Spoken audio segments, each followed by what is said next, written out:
Hold up, hold up, hold up. It's that boy Changeofplanz. Don't give a damn. He cooler than a fan. Walking real tall. Some say he's a man.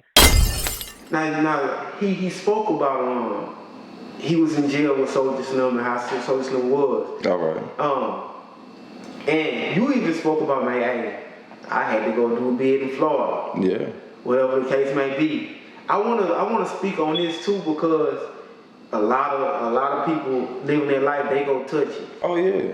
They go touch it like I you said. I know some niggas that skate by, you know, and I feel like it's meant for them. You know what I'm saying? Like some niggas, like due to their situation when they little and they have to survive, and then they may have to become the man of the family. Yeah.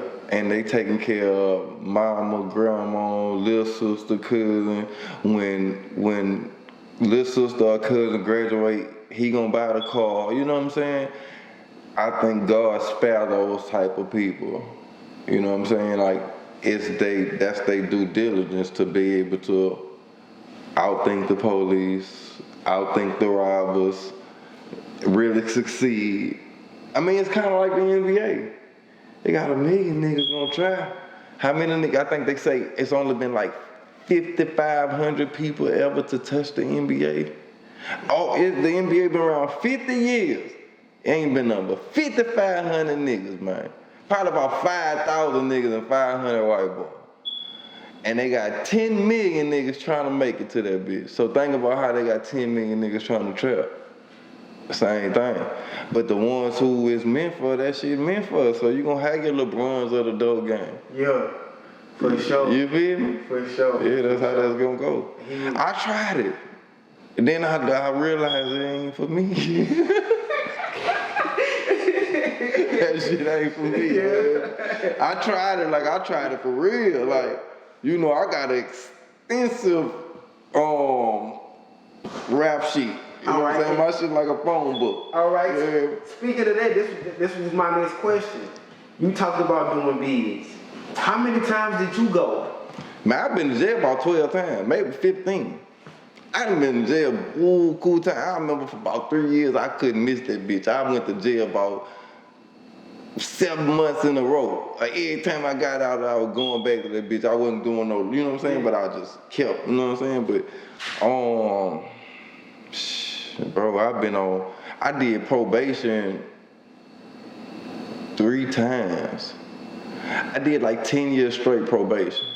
Like, from the time I got out of high school, I don't even think I had made 18 yet. I had became a felon. Bam.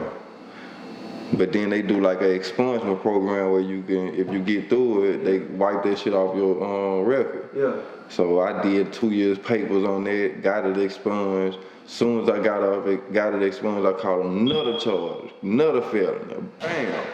Caught 3 more years papers. Walked them 3 down. After I got all them 3, caught another one. So I did like 10 years straight. So it's like, this is what I want to tell a nigga, like, even when, because a lot of niggas know how to work the court system, is like, if they got a little money and they point system ain't high, they know they could keep going to jail and not doing no time. As long as you ain't going in that bitch with no public defender, you going in that bitch with a paid lawyer, you could go do community service, paid classes. You know what I'm saying? You could basically pay to get on probation, right? Because then you're going to pay every month on probation. This is a system here, you know, this is a business, you know what I'm saying? Right? So, niggas willing to play that game. Like, oh, I could get a slap on the wrist and do 5 years papers or 3 years papers and, you know, and not do no jail time, and possibly I done made 50 to 100 grand, you know what I'm saying? Yeah. That's worth it to some niggas, right? Right. All right, but this is what I'm saying. Even though I didn't go to jail, mentally I was still in jail on papers, because every month you gotta worry about if they gonna piss test you. If you piss dirty, you gonna go to jail. You heard me? Every time you leave the house, if you go do something, and I'm still trapping, doing what I'm doing, I'm still a criminal at the time. So like every time I leave the house and I go do some criminal activity, if I get caught, I'm gonna violate and I'm going to jail. Did anybody try to say, hey, A1 at the time, Just stop it, bro. Everybody. I mean, as far as my family and people who cared about me, like, everybody was like, dude, you thugging, like, you tripping, what's wrong? Like, man, I'm out here. It's like, that's what I can say. The real street niggas who accept everything that come with it, they made a conscious decision to do what they're doing. And this ain't no shit you just stumble and fall into like, oh, I'm just doing it.